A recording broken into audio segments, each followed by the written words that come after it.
மக்களே வணக்கம். இல்லை என்ன பண்ணுறீங்க? நல்லா இருக்கீங்களா? சரி.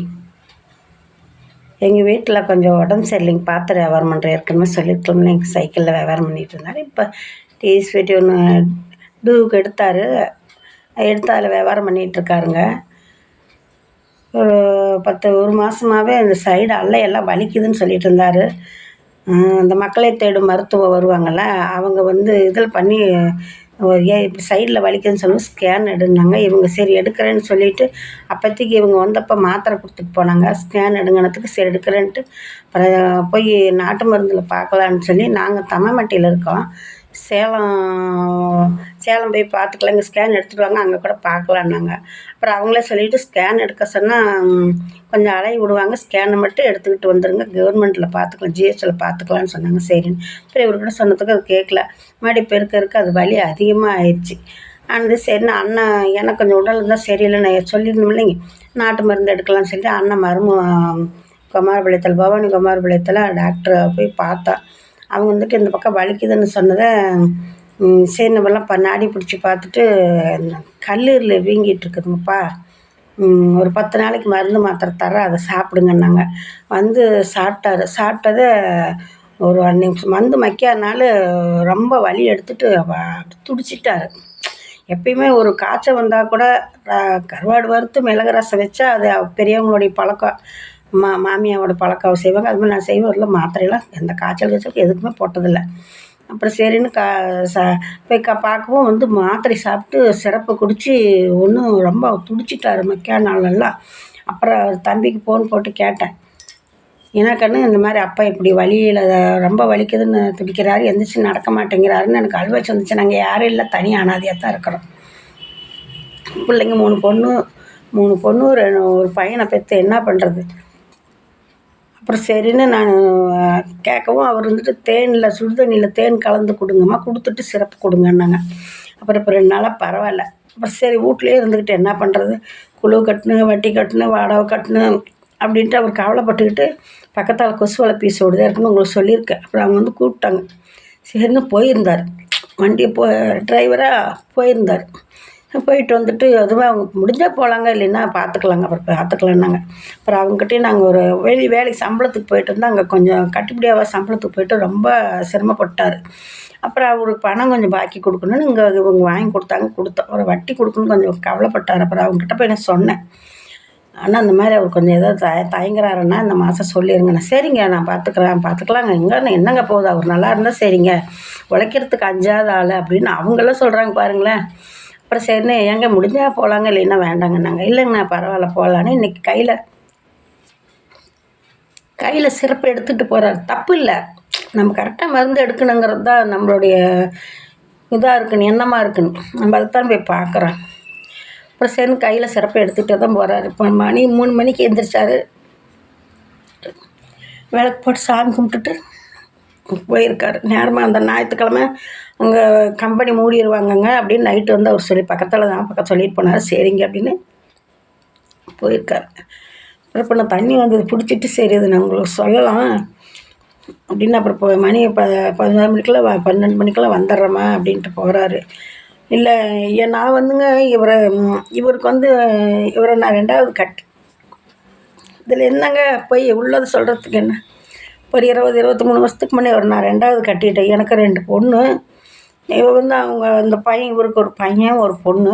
அந்த பொண்ணு வந்து அப்போ 3வது படிச்சுட்ருக்கிறான்.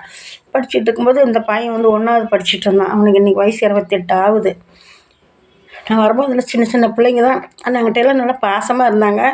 அவங்க அம்மா கொஞ்சம் வராது போகாத தனியாக இருந்தாங்க. அப்புறம் வந்து எல்லாம் பிள்ளைங்கள பார்க்க போக எல்லாம் பத்திரத்துலையெல்லாம் கையெழுத்து போட்டு கொடுத்துட்டு போயிட்டேன். அப்படிமா எந்த பிரச்சனையும் இல்லைன்னாங்க. நான் சில்லியாட்டு இருக்குது அப்படின்னு நானும் வேலை செய்கிற இடத்துல வந்து அவங்க அம்மாவும் என்னை பார்த்தாங்க. சரின்னு நாங்கள் செட்டியார் விடுங்க, தேவங்குளம் செட்டியார் இதெல்லாம் பார்த்தா கூட எங்கள் அண்ணன் தம்பிங்கெல்லாம் கொஞ்சம் மனசு சங்கடப்படுவாங்க.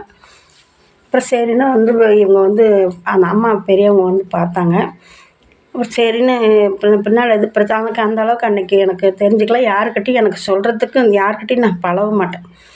அண்ணன் கூடவே வேலைக்கு போவேன் வருவேன். அப்போ அந்த நாளையிலிருந்தே அப்புறம் கல்யாணம் பண்ண பிற்பாடு எங்கள் வீட்டுக்கு வர கூட தறிக்கு போவேன், பிடிப்பேன், வேலை செய்வேன். எனக்கு இந்த கையில் நான் சம்பளம் கூட வாங்கினதில்ல.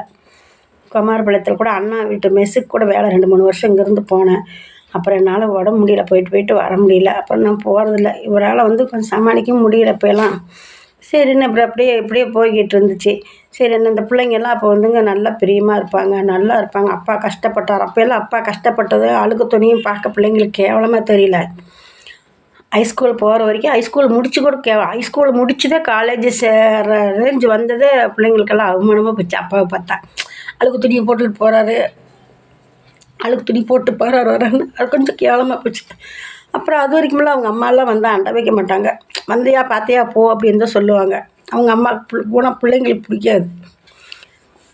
அதை சேர்ந்து அந்த பிள்ளைங்க என்ன பண்ணும், வந்தாக்கா பார்த்தியா போ அப்படின்னு தான் சொல்லுவாங்க. அப்படியெல்லாம் அம்மாவை சொல்லாதுக்கண்ணு, தாய் போலெல்லாம் யாருமே வர முடியாதுன்னுலாம் நான் சொல்லுவேன். அப்புறம் எப்படியும் உள்ள ரொம்ப கஷ்டப்பட்டு பிடிச்சி அந்த பிள்ளைங்கெல்லாம் நாங்கள் 6வது இந்த பிள்ளைங்களை 2ஐயும் கூட்டிகிட்டு போயிட்டேன். அப்புறம் மறுபடியும் அந்த பிள்ளைங்க 2 என்கிட்டே சேரணும். நான் என்னமோ பிள்ளை இல்லாதவளாட்டம் அவங்க பிள்ளைங்க என்கிட்ட சேரணும்னு சொல்லி கொண்டு வந்து விட்டாங்க. பள்ளிக்கூடத்துலலாம் வச்சேன். அப்புறம் அவங்க 2 பேர் பெரியவங்க 2 பேர் இருந்தாங்க. சரி பெரியவங்க கூட பிள்ளைங்க இருக்கட்டும், நாங்கள் இருக்கிறதுக்கு அவங்க இருக்கிறதுக்கு 3-4 கிலோமீட்டர் வித்தியாசம். பெரியவங்ககிட்ட பிள்ளைங்க இருக்கட்டும், ஸ்கூல் பக்கம்னு சொல்லி அங்கே விட்டுருந்தோம்.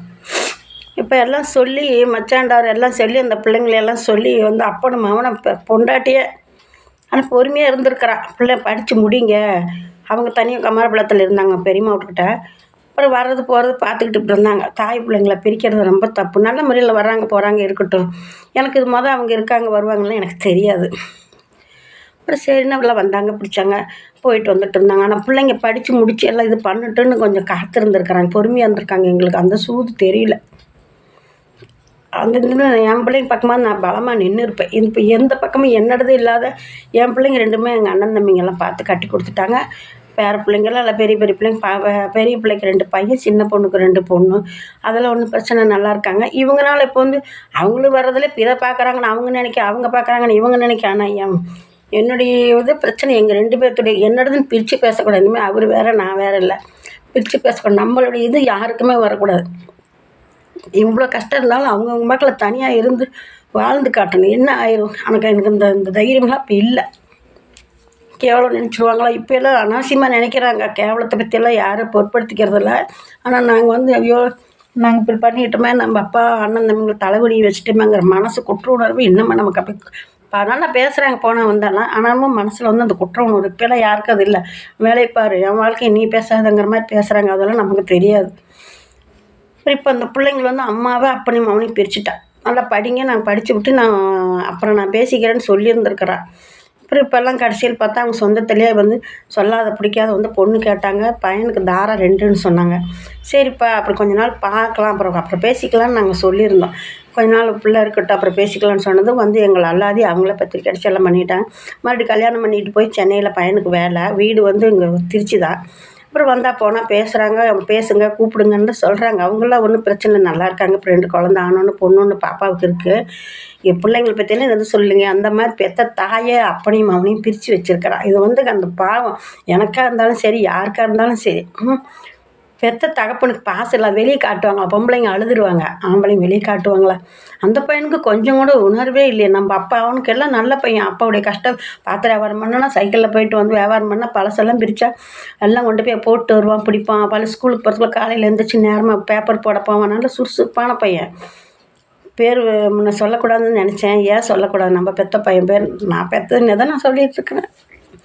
2 பொண்ணு, எனக்கு 2 பொண்ணு, அவங்களும் வர்றது போகிறதில்ல. ஆனால் இவரும் அதை பற்றி எனக்கு யாரும் வர்றது வேண்டாமா, காலை போன பக்கம் பார்த்துக்கலாம், பின்னால் பார்த்துக்கலாங்கிறாரு. ஆனால் நான் இதெல்லாம் தெரியாமல் தான் இப்போ போடுறேன். யார் பார்த்தாக்கா திட்டுவாருன்னு நினைக்கிறேன். நினச்சிட்டு போகிறாரு. எத்தனை நாளைக்கு அப்படியே இருக்கிறது? அவர் மனசில் நினச்சி உருகுறாரு. அவர் இல்லாத அவன்லாம் வந்துட்டானா? அவன் எவ்வளோ பெரிய ஆளாக கூட இருக்கட்டும். இன்றைக்கெல்லாம் அக்காவை போய் பார்க்குறான், பிடிக்கிறான், பேசிக்கிறாங்க. ஆனால் நாங்கள் கேட்டால் பேசுறதில்ல. ஒரு ஃபோன் போட்டால் கூட மதித்து எடுக்கிறதில்ல. எவ்வளோ வேலையாக இருக்கட்டும். அப்பா சொல்லுங்கப்பா, நல்லா இருக்கீங்களா? ஒரு வார்த்தை ஃபோனில். யாருக்கு நீ அஞ்ச வேண்டாம், பெற்ற அப்பங்கிட்ட தான் பேசுகிறேன்.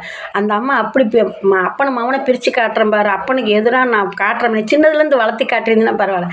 பையன் என்கிட்ட 23 வருஷமாக இருந்தான்.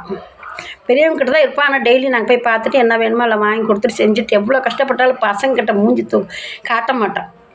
வளர்கிற பசங்க அதுங்களும் முகத்த காட்டக்கூடாது, அதுங்கிட்ட கஷ்டத்தை சொல்லக்கூடாது. அவங்க பின்னால் அவங்களுக்கு எவ்வளவோ கஷ்டம் இருக்குது, வலி வருத்தம் இருக்குது, அதெல்லாம் பிள்ளைங்க பார்க்கணும். அது இப்பயே நம்ம அதெல்லாம் சொல்லக்கூடாது. ஆனால் இப்போ வந்து அப்படியெல்லாம் இல்லை, எல்லாமே சொல்லணும், வலி வருத்தத்தை காட்டணும். அப்போ தான் அதுங்களுக்கு வந்து தெரியும், புரிஞ்சுக்குவாங்க. அது மாதிரி பையன் வந்து பார்த்துட்டு போகட்டுங்க, அவங்க அப்பாவை எங்கள் கூட இருக்கட்டும், எங்களை சம்பாரித்து கொடுக்கட்டும்லாம் நான்லாம் கேட்க மாட்டோம். அவர் வந்து சொல்லவே மாட்டேங்கிறாரு. மனசில் வந்து ரொம்ப வலியாக இருக்கிறாரு. இதை பார்த்தா திட்டுவார், நீ ஏம்மா இதெல்லாம் சொல்கிற, எல்லாம் சொல்லி பார்க்குறவங்க என்ன நினைப்பாங்க, அவளுக்கு இன்னும் தொக்கா போகும். அது எப்படி அவளுக்கு தொக்கா போகும், அவளும் அப்போ தானே உணருவாங்க. சரி, நம்மளை வந்து நினைக்கிறாங்கன்னு நினைப்பா, அவன் வந்து நம்மளோட நாங்கள் ஏற்கனவே நல்லா 10 வருஷத்துக்கு முன்னே நாங்கள் சொல்லிட்டோம். 15 வருஷத்துக்கு முன்னே என்றைக்கு இருந்தாலும் நான் அம்மாவை என் பேர் ராஜேஸ்வரிங்க, நான் அம்மாவை பார்த்துக்கிறேன், நீ அம்மாவை விட்டுறக்கூடாதுடா நான் சொல்லியிருக்கிறேன். அதே மாதிரி அவன் வந்து அப்போயெல்லாம் அப்படி இல்லை, வந்தாக்கா அண்டை வைக்கவே மாட்டான்.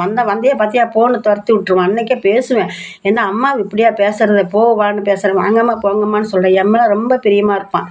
அந்த பழைய பிரிய வேண்டாம். அப்பா கிட்ட ஃபோன்லையாவது பேசினா அவர் கொஞ்சம் தகுதி. நேற்று சொல்கிறாரு, எனக்கு ஏதோ ஒன்று நீ என்ன பண்ணுவ, நான் கடனை கட்டுற வரைக்கும் இருந்தால் எதுக்குங்க, என்னங்க வயசாயிடுச்சு நம்ம அப்படி சொல்கிறதுக்கு. என்னை யார்கிட்டையும் எந்த உதவியும் நாங்கள்லாம் கேட்கல, அதெல்லாம் தப்பு, கேட்கக்கூடாது.